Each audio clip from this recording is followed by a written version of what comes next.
Hello friend, मैं सोनू वर्मा। स्वागत है आपका हमारे channel study with Sonu Verma में। आज हम इतिहास सीरीज को आगे बढ़ाते हुए गुप्त वंश गुप्ता एम्पायर को अच्छे से पढ़ने वाले हैं। इस वीडियो में पहले हम लेक्चर को कंप्लीट करेंगे, उसके बाद में एक टेस्ट भी लगाएंगे। उस टेस्ट में जितने भी क्वेश्चन होंगे वो सारे question UPSC, railway exam, SSC, bank exam में पूछे गए हैं, तो वह टेस्ट ज़रूर लगाइएगा, उससे आपको काफ़ी बेनिफिट होगा। तो दोस्तों, हमने पिछली वीडियो में मौर्य वंश को कवर कर लिया है। जिन लोगों ने मौर्य वंश की वीडियो नहीं देखी है तो इस वीडियो की डिस्क्रिप्शन में जाएं, वहाँ से लिंक मिल जाएगी। अब हम बात करते हैं मौर्य वंश के बाद में कौन सा वंश आया। तो मौर्य वंश का आखिरी शासक वृहद्रथ था। इसको पुष्यमित्र ने बैटल में हरा दिया था और पुष्यमित्र ने अपने वंश शुंग वंश की स्थापना करी। इसके बाद में वासुदेव आया, इसने कर्ण वंश की स्थापना करी। इसके बाद में सिमुक आया और सातवाहक वंश की स्थापना करी। और इस सातवाहक का अंतिम शासक सातकर्णी को श्रीगुप्त ने हरा दिया था और अपने वंश गुप्त वंश की स्थापना करी। तो आप यहाँ पे देख सकते हैं दो वंश, मौर्य वंश और गुप्त वंश। 80% यहीं से क्वेश्चन देखने को मिलेंगे आपके एग्जाम में। और सातवाहक वंश, कर्ण वंश और शुंग वंश, इनके हमको सिर्फ नाम याद रखना है, इनके कौन संस्थापक हैं इनके नाम याद रखना है, और इनका सीक्वेंस क्या है इसको याद रखना है। पुष्यमित्र ने शुंग वंश की स्थापना करी, वासुदेव कर्ण वंश की स्थापना करी, सिमुक सातवाहक वंश की स्थापना करी। और इसी सातवाहक वंश का आखिरी शासक सातकर्णी को श्रीगुप्त ने हरा दिया था और श्रीगुप्त ने अपने वंश गुप्त वंश की स्थापना करी। तो फ्रेंड, यहाँ पर हम बात करते हैं गुप्त वंश की। इसका टाइम पीरियड कहाँ से लेकर कहाँ तक था? 240 से लेकर 550 ईस्वी तक कौन सा वंश रहा था? गुप्त वंश। इसके कुछ इंपॉर्टेंट पॉइंट हैं, वो देख लेते हैं। प्राचीन भारत का एक हिंदू साम्राज्य था। कौन? गुप्त वंश, जिसने लगभग संपूर्ण भारतीय उपमहाद्वीप पर शासन किया था। किसने? गुप्त वंश ने। प्राचीन भारत का हिंदू साम्राज्य था, ध्यान रखिएगा। आप इसको मैप में देख सकते हैं किस तरह से था। जो गुप्ता एम्पायर या गुप्ता साम्राज्य था, जो उसका वो विस्तार था, वो नेपाल यहाँ पे पड़ता है, नेपाल से लेकर भारत और बांग्लादेश और पाकिस्तान तक था इसका विस्तार। उस समय जो गुप्ता एम्पायर का जो कैपिटल हुआ करता था उसका नाम था पाटलिपुत्र। क्लियर? आगे चलते हैं। इतिहासकारों द्वारा इस अवधि को भारत का स्वर्ण युग कहा गया है। किसको? गुप्त वंश को। वेरी इंपॉर्टेंट पॉइंट कि क्वेश्चन इस तरह से पूछ सकते हैं कि किस अवधि को भारत का स्वर्ण युग माना जाता है। तो ऑप्शन होगा उसका गुप्त वंश या मौर्य वंश, या इसमें से कोई नहीं। इस तरह के ऑप्शन उसमें देखने को मिलेंगे आपको, तो उसका राइट आंसर होगा गुप्त वंश। ठीक है, चलिए आगे चलते हैं। इसकी राजधानी की बात करी जाए तो पाटलिपुत्र में थी। यहाँ की प्रमुख भाषा की बात की जाए तो संस्कृत थी। ठीक है, यहाँ पे देख सकते हैं कि जो श्रीगुप्त थे, जो इस गुप्त के संस्थापक थे, उनका टाइम पीरियड 240 से लेकर 280 ईस्वी तक रहा। इसके बाद में चंद्रगुप्त प्रथम आए। इन्होंने 319 से लेकर 335 तक शासन किया। इसके बाद गुप्त जो 540 से लेकर 550 ईस्वी तक शासन किया। समझ गए होंगे अच्छे से। प्राचीन भारत का हिंदू साम्राज्य था। कौन? गुप्त वंश, जिसने लगभग संपूर्ण भारतीय उपमहाद्वीप पर शासन किया। किसने? गुप्त वंश। इतिहासकारों द्वारा इस अवधि को भारत का स्वर्ण युग माना गया है। इसकी राजधानी की बात की जाए तो पाटलिपुत्र में थी। यहाँ की प्रमुख भाषा संस्कृत थी। और श्रीगुप्त का टाइम पीरियड देख सकते हैं आप, 240 से लेकर 280 ईस्वी तक। चंद्रगुप्त प्रथम का टाइम पीरियड 319 से लेकर 335 तक। और विष्णुगुप्त का टाइम पीरियड 540 से लेकर 550 ईस्वी तक चला। समझ गए होंगे अच्छे से। चलिए आगे चलते हैं।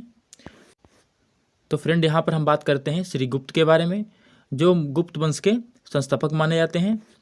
आप देख सकते हैं अच्छे से, श्रीगुप्त इस वंश का संस्थापक था। इसने 240 ईस्वी में गुप्त वंश की स्थापना करी और 240 से लेकर 280 तक शासन किया। किसने? श्रीगुप्त ने। श्रीगुप्त ने महाराजा की उपाधि ली थी। श्रीगुप्त ने भारत के 6 महाजनपदों को जीता था। ठीक, इसके बाद में आते हैं घटोत्कच।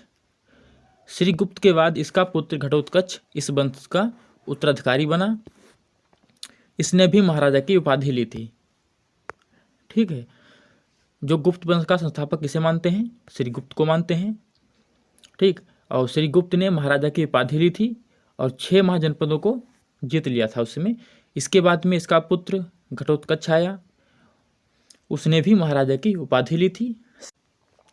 चंद्रगुप्त प्रथम गुप्त वंश का महाराजा था, इसने महाराजा धिराज की उपाधि धारण करी थी। इससे पहले घटोत्कच और श्रीगुप्त ये दोनों महाराजा की उपाधि धारण करी थी, और चंद्रगुप्त प्रथम ने किसकी उपाधि धारण करी थी? वो करी थी महाराजा धिराज की। ठीक है। चंद्रगुप्त प्रथम का विवाह लिच्छवी वंश की राजकुमारी कुमार देवी से हुआ था। चंद्रगुप्त प्रथम ने 319 ईस्वी में गुप्त संवत की शुरुआत करी थी। किसने? चंद्रगुप्त प्रथम ने। कब शुरुआत करी थी? 319 ईस्वी में। किसकी? गुप्त संवत की। समुद्रगुप्त, यह कुमार देवी का पुत्र था। कौन? समुद्रगुप्त। समुद्रगुप्त की नीतियां आक्रमण तथा विस्तारवादी थीं। ठीक है। किसकी? समुद्रगुप्त। यह किसका पुत्र था? कुमार देवी का पुत्र था। इसके बाद में इसने आर्यावर्त यानी कि उत्तर भारत के 9 राज्यों को जीतकर अपने साम्राज्य में मिला लिया, जबकि दक्षिणावर्त दक्षिण भारत के 12 राज्यों को पराजित कर दिया। इसलिए समुद्रगुप्त को भारत का नेपोलियन कहा गया। किसको? समुद्रगुप्त को। इसके जो इम्पॉर्टेंट पॉइंट हैं वो किसके लिए कहा गया भारत का नेपोलियन? इसको इसने आर्यावर्त यानी कि उत्तर भारत के 9 राज्यों को जीतकर अपने साम्राज्य में मिला लिया, जबकि दक्षिणावर्त यानी कि दक्षिण भारत के 12 राज्यों को पराजित कर दिया। इसलिए समुद्रगुप्त को भारत का नेपोलियन कहा गया। ठीक है। चलिए आगे चलते हैं। समुद्रगुप्त के दरबारी कवि हरिसेन थे, जिन्होंने इलाहाबाद परस्ती की रचना करी थी। वेरी इंपॉर्टेंट पॉइंट, इसको ध्यान रखिएगा कि जो यहाँ से क्वेश्चन पूछ सकते हैं, जैसे कि समुद्रगुप्त के दरबारी का नाम क्या था, तो उसका राइट आंसर होगा हरिसेन थे। नेक्स्ट, समुद्रगुप्त संगीत प्रेमी था। ऐसा माना जाता है इसके शासन के द्वारा चलाए गए सिक्कों पर बीड़ा बजाते हुए चित्रों को अंकित किया गया था। देख सकते हैं किस तरह के सिक्के थे, इसीलिए इसको संगीत प्रेमी मानते थे। किसको? समुद्रगुप्त को। इसके बाद आते हैं रामगुप्त, इनके बारे में कुछ जान लेते हैं। समुद्रगुप्त के बाद रामगुप्त शासक बना, परंतु अयोग्य था। वो क्यों था? आगे देखते हैं। समुद्रगुप्त था, इसने आर्यावर्त यानी कि उत्तर भारत के 9 राज्यों को जीतकर अपने साम्राज्य में मिला लिया था, और दक्षिण के जो 12 राज्य थे उनको भी पराजित कर दिया, और समुद्रगुप्त को भारत का नेपोलियन बोला गया। यहाँ से क्वेश्चन पूछ सकते हैं कि भारत का नेपोलियन किसको बोला जाता है, तो आंसर होगा समुद्रगुप्त को। तो फ्रेंड, रामगुप्त के बाद चंद्रगुप्त द्वितीय आते हैं। इसके बाद चंद्रगुप्त द्वितीय गुप्त वंश का शासक बना। इसने मालवा व गुजरात के शक शासकों को पराजित किया था। किसने? चंद्रगुप्त द्वितीय ने। शक विजय के उपलक्ष्य में विक्रमादित्य की उपाधि धारण कर ली थी। किसने? चंद्रगुप्त द्वितीय ने। यह गुप्त शासकों का पहला शासक था जिसने चांदी के सिक्के चलाए थे। यहाँ से क्वेश्चन पूछ सकते हैं कि सर्वप्रथम गुप्त वंश में चांदी के सिक्के किसने चलाए थे, तो आंसर होगा चंद्रगुप्त द्वितीय के द्वारा। चंद्रगुप्त द्वितीय के महरौली लौह स्तंभ से यह ज्ञात होता है कि इसने बंगाल पर भी विजय प्राप्त कर ली थी। आगे चलिए। चंद्रगुप्त द्वितीय के समय चीनी यात्री फायान भारत आया था। ये पॉइंट बहुत ही इंपॉर्टेंट है। इस तरह से क्वेश्चन पूछा जाता है कि चीनी यात्री फायान किसके शासन में आया था, तो आंसर होगा चंद्रगुप्त द्वितीय के शासनकाल में। कि जो चंद्रगुप्त द्वितीय था, इसने मालवा व गुजरात के शक शासकों को पराजित किया था। उसी के उपलक्ष्य में इसको विक्रमादित्य की उपाधि प्राप्त हुई। सर्वप्रथम गुप्त शासकों में पहला शासक था चंद्रगुप्त द्वितीय, जिसने चांदी के सिक्के चलाए थे। यहाँ से क्वेश्चन कई बार पूछा गया है, आगे भी पूछ सकते हैं। और महरौली लौह स्तंभ से यह ज्ञात होता है कि बंगाल पर भी चंद्रगुप्त द्वितीय ने विजय प्राप्त करी थी। ठीक है। और इसी के समय में जो चीनी यात्री फायहान था वो इनके शासनकाल में आया था। ठीक, इस तरह से क्वेश्चन पूछे जाते हैं आपके एग्जाम में। तो चलिए आगे चलते हैं। चंद्रगुप्त द्वितीय के समय में दरबार में 9 विद्वान रहते थे जिन्हें नवरत्न कहते थे। वो कौन कौन से थे वो देखते हैं। नंबर 1 धन्वंतरी, जो आयुर्वेद के ज्ञानी थे। नंबर 2 छपड़क, जो विद्वान नीति से परिपूर्ण थे। नंबर 3 शंकु, ज्योतिष विद्या से परिपूर्ण थे। नंबर 4 बेतालभट्ट, तांत्रिक विद्या के ज्ञानी थे। नंबर 5 खटपरखर, जो कवि थे। नंबर 6 बररुचि, व्याकरण के ज्ञानी। नंबर 7 अमर सिंह, केस कार्य से संबंधित कार्य से परिपूर्ण। नंबर 8 बरामिहिर, जो खगोल वैज्ञानिक थे। नंबर 9 कालिदास, संस्कृत के महाकवि थे।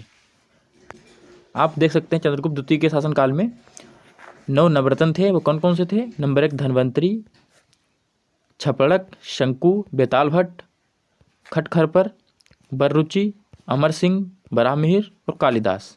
ठीक, ये 9 नवरत्न थे। ठीक, इनको ध्यान रखना। अगला शासक कुमारगुप्त प्रथम।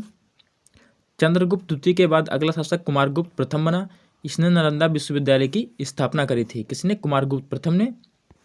ये कई बार क्वेश्चन पूछा गया है कि नालंदा विश्वविद्यालय की स्थापना किसके द्वारा कराई गई? तो कुमारगुप्त प्रथम।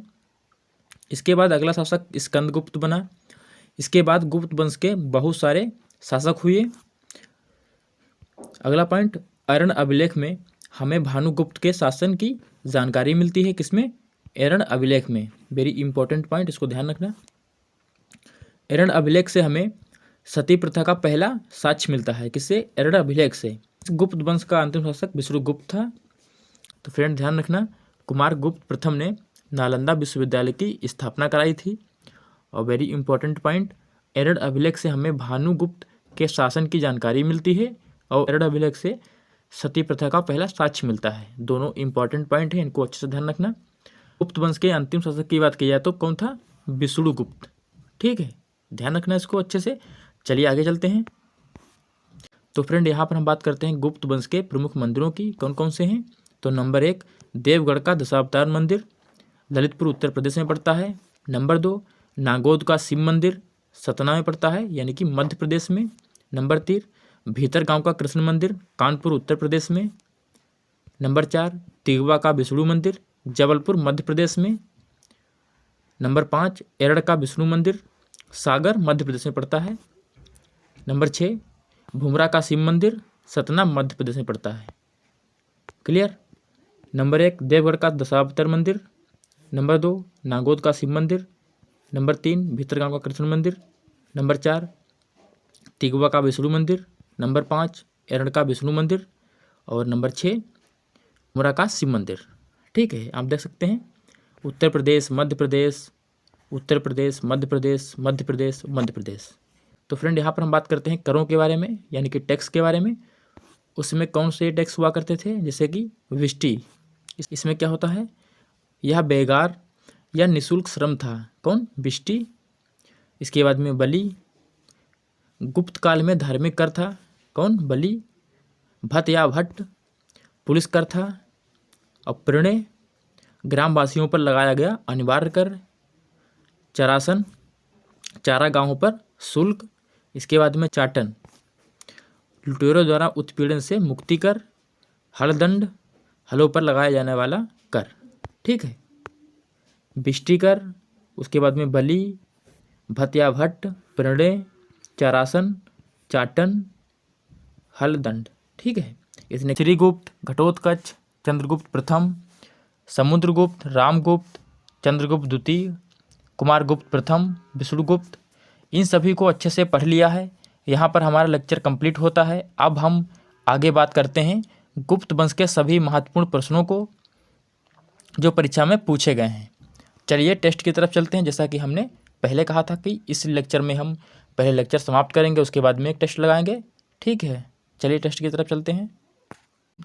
पहला क्वेश्चन, फैहान किसके शासनकाल के दौरान भारत आया था? यह क्वेश्चन SSC 2011 में पूछा गया है।